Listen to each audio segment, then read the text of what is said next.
headaches and their relationship to the deep neck muscles coming up next.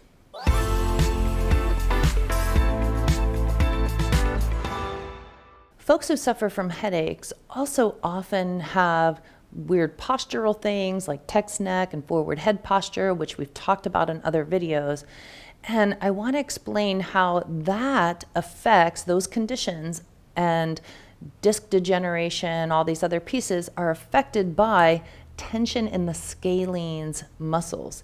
The scalenes muscles, and you can see in the picture, are deep neck muscles that are stabilizing muscles of the cervical spine, which means that they help to stabilize your neck in movement and also in injury. What's wild about the scalenes, right? So like if you get in a car accident or you fall or your head gets jerked or something like that, these scalenes muscles are going to tense up. They surround the whole cervical spine and they tense up to try to keep things stable so that you don't tear stuff, blow out a disc, or even break your neck, literally. Those scalenes muscles over time in poor posture or looking down or forward head posture or keeping the shoulders up like this in worry and fear, those scalenes muscles end up getting shorter and shorter and tighter and tighter. And then it becomes really challenging to actually lengthen your neck up out of your shoulders.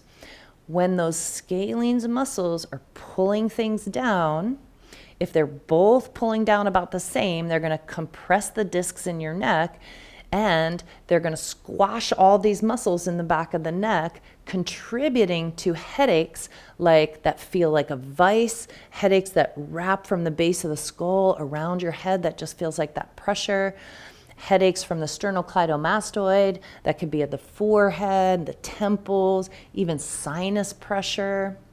Headaches that can include ringing in the ears, some vertigo symptoms, going to contribute to that.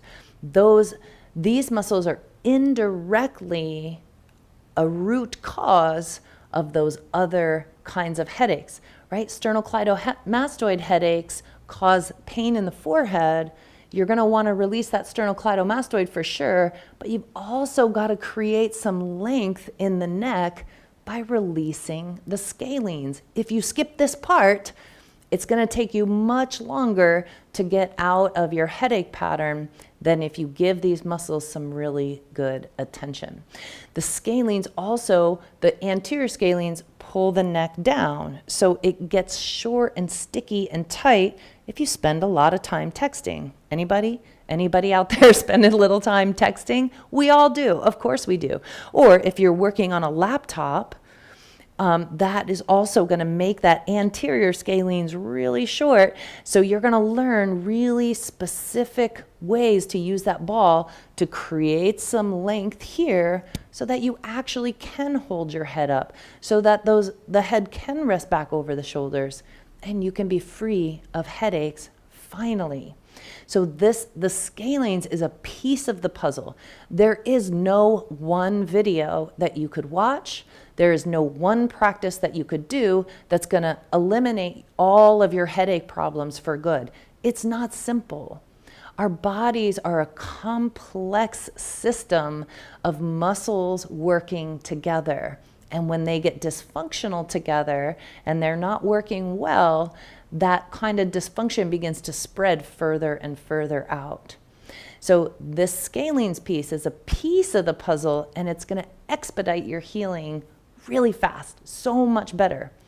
The secret kind of awesome side thing that this is going to do is it's going to help alleviate radiating numbness and tingling that goes down to your hands. It's going to alleviate aching between the shoulder blades. That's also accompanied by aching in the chest. The scalenes can make all of those symptoms be felt in your body. So you're going to get that soft logo ball, that soft blue ball. Please only use a soft air-filled ball in your neck, because you've got the carotid artery, you've got major nerves, major blood vessels going through here. Please don't make yourself pass out or give yourself some problems by using a hard ball. Use only the soft ball in your neck. And get ready, your neck is about to feel so much freer, longer. After you do this work, your neck is gonna feel longer. You're gonna be able to look around more. You're gonna be able to turn and look behind you when you're driving. All of those things are gonna be a result of doing this work in your scalenes. So check it out, grab that ball, and let's do the work now. And I want to talk about the scalenes while you're releasing them. So I'm going to get you going in the scalenes. Remember, trachea in the center. Scalenes start down low and even behind the collarbone, up along the trachea, and then up along the side. Most of us have a tendency to tilt our head more to one side or the other. We're listening, right? We're leaning in and listening. If I'm looking at you straight on, it's a little bit of a different feeling than if I tilt my head a little bit toward one side or the other. So I'd like you to take a moment and notice. For me, it's much more comfortable to tilt a little bit to the right. Tilting to the left feels different. It doesn't feel quite as simple or quite as smooth. So I'd like you to notice, is there one side that is just like, that's where my head goes? And maybe that's the way that you lean into life, that you listen. And so that means that the right side, if you tilt to the right side scalenes are going to be much tighter and shorter. That's the side I want to start on. So I'm going to have you start on the side where you tend to tilt. And if you can't figure it out right now, it's just something to explore. Just start on the right side with me, okay? Now, what's interesting about that is that the left side is often the side where the pain is felt or the tension is felt, because that's the side where those muscles are pulled long. So we're going to go right next to the trachea on the right side, or your left, down on the collarbone. Ball rests right on the top of that collarbone. Always the soft ball, please. And then we come right up to that block.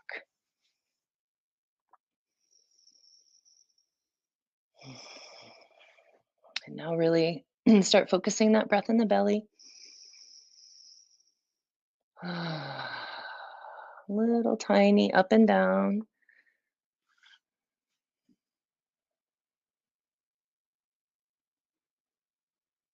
And the main trigger point in the scalenes, in the anterior scalenes, those front scalenes, about halfway up the neck. And I just want you to sink in next to the trachea there. And then the anterior scalenes draw us forward for texting, to look down. So we're going to go up and down. We're going to nod a little.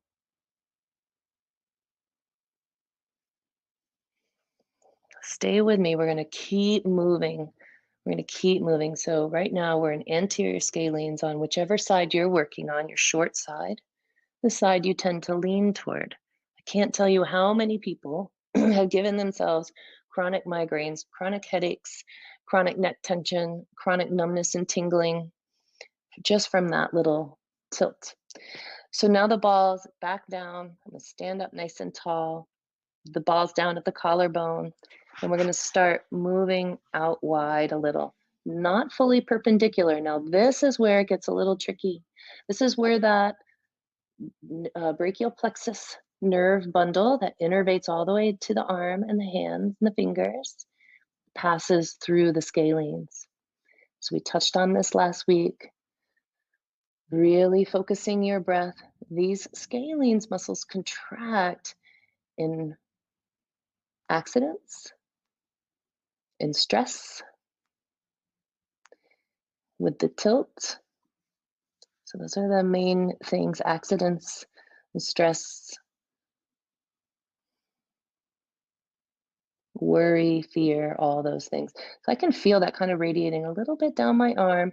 Because we're using this soft air-filled ball, we don't have to worry about nerve damage. We're not going to damage a nerve using this soft ball.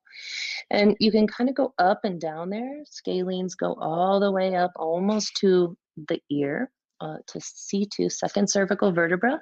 So if you have some misalignment, C1, C2, we're going to get up at the base of the skull and the suboccipitals later, but this scalenes, especially if you tilt, might be creating some of those issues. So I'm going to bring my ball up a little higher and sink in below the ear, not quite exactly on the side, just in front of perpendicular. Sink in. And now you can play with it a little bit. You can do little circles with your chin. You could turn your head a little side to side. If you get good at freeing your scalenes, your life is going to significantly change. I cannot express enough how important it is to know how to treat these muscles well. Because who hasn't fallen? Who hasn't had some kind of accident? Who doesn't have stress? And the scalenes gets involved in all of those scenarios. So you could play with a nod, you could play with maybe, you could play with no. And just kind of gently rolling that ball along the scalenes. You could step your body away, bring the ball down just a tiny bit, and sink your body weight into it. Find just that right place. I'm leaning away from this wall a little bit more with my body. I'm going to step back and show you that. So here I am up close. I wanted a little more pressure. So I slid that block down, step my body away, one leg out, one leg stays in close to the wall for support under my body, and then leaning in. That's a lot more body weight. Stepping away, leaning in. Now I have pressure, more pressure, and I'm still using that softball always in the scalenes. It's so good. So we're just going to take 2 more breaths here. Big belly breaths.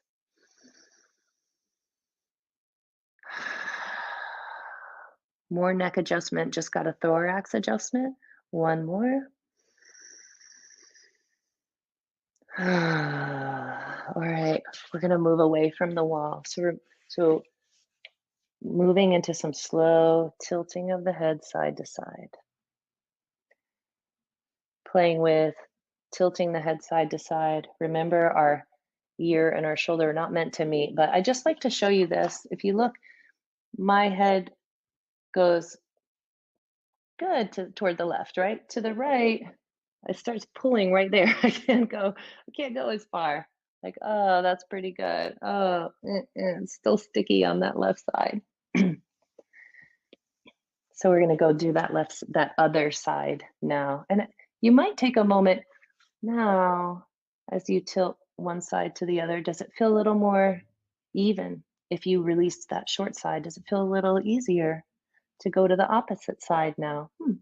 Yeah, feels a little less strange now. So we're going to do scalenes left side. Me, left side. You might be doing right? So we're going to start down at the collarbone, just lateral, just to the side of the trachea. Sinking in, not compressing on the trachea, and doing a little up and down here. Try to keep your head neutral. That's why we use this block, right? We try to keep the head neutral. And if you get up about halfway, and you can move the block as you need so that you're not like scrunching down. If you get the block about halfway up toward the chin, sink in a little bit there and nod, lifting the chin, stretching across that tissue, and then dropping the chin. 3 sets of scalenes muscles on either side of the neck. They're stabilizing muscles. They will always feel firm. They should always feel firm. If they're not firm, your neck would just flop all over the place. So they're stabilizing structural muscles. That's a good thing. However, if they get really fraught with tension, which is different than tone, that's when we have trouble. That's when both sides of the neck is just scrunching down, and you get arthritis and degenerative disc disease, bone spurs, all that kind of stuff, drying of the joints, lots of cracking and popping all the time. We're going to move now a little bit out to the left or to your side.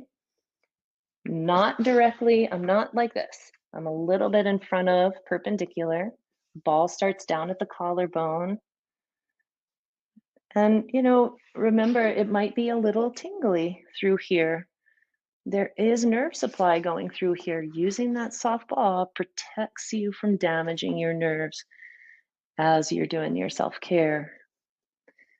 Releasing these muscles will significantly reduce your potential for arthritis in the neck, and it will significantly um, allow those discs to hydrate in a way that is not possible if the scalenes stay stuck. Truly a game changer, this practice right here. So now, as we get in closer, I'm going to bring my ball up into the middle. I'm going to slide away so you can see. I'm going to step away again. I've got that ball higher up now. I'm still not totally perpendicular. I'm right in front of perpendicular. That's where I really access those middle scalenes. I can feel a little bit in my shoulder.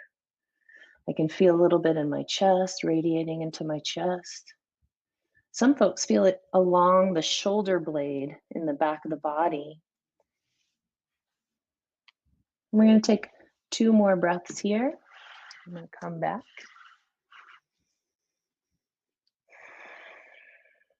And you can do a little movement if you like.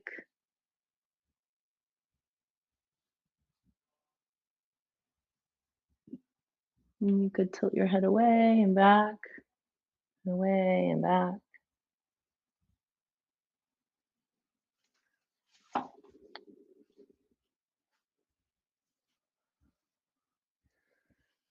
Let's go ahead and take 1 more breath here. It felt so good I did more than 2 breaths, I know. All right, we're gonna take that ball off the neck, take that block, and do a check. We wanna do a check. So we're gonna tilt side to side. So much better, so much better. Tilt side to side. I'd like you to drop your chin towards your chest, roll up just to the right side. Drop to the center, roll up to the left. Please don't go all the way around to the back. That is not really recommended for the health of your vertebra in your neck.